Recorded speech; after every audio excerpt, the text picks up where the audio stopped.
وَأَوْصَانِي بِالصَّلَاةِ وَالزَّكَاةِ مَا دُمْتُ حَيًّا.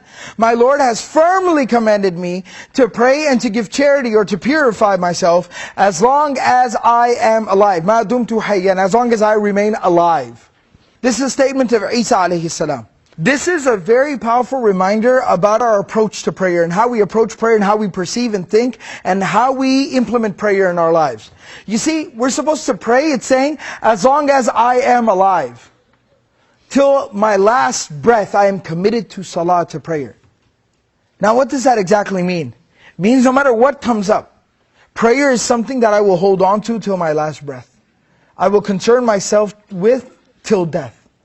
And the Prophet ﷺ demonstrated this. He lived this. Now this isn't just theory, this isn't something just fancy to say. It's not just a fancy slogan. The Prophet ﷺ lived it. About a week before the passing of the Prophet ﷺ, he fell very ill. The Prophet ﷺ was incapable of standing up and even walking on his own. Very soon after. So the Prophet ﷺ, what he did, he would send for a couple of Sahaba to come to his home to get him. And the hadith actually mentions yuhadi bayna ithnain. He would be carried in between two people. Yeah, and what that word yuhadi means in classical Arabic is, you know when you have trouble walking on your own and you put your arms around like two people's necks, two people's shoulders, and they kind of carry you and walk with you like this? That's called yuhadi bayna ithnain. To kind of stumble and walk and to be led by two people. So the Prophet ﷺ would send for two Sahaba, they would come to his home, and they would carry him, he'd put his arms around their shoulders, and they would literally carry him to the prayer like this. But he would still go for prayer. And subhanAllah, something very profound that we find in that narration, we know about the Prophet ﷺ, he was a little bit taller than the average individual.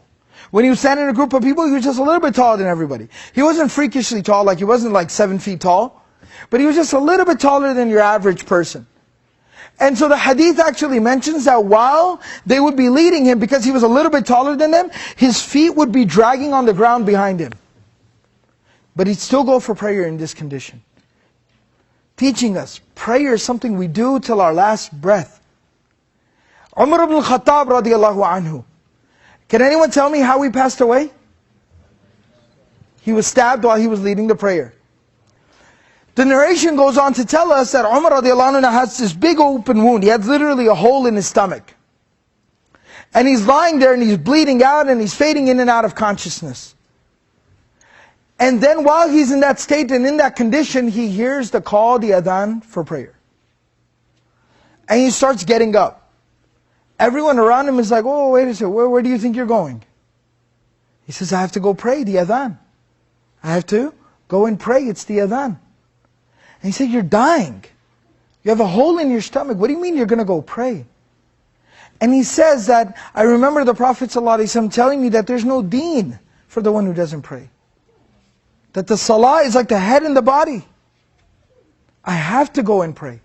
This was the commitment that these people had to prayer. As long as I'm alive, salah is something I do.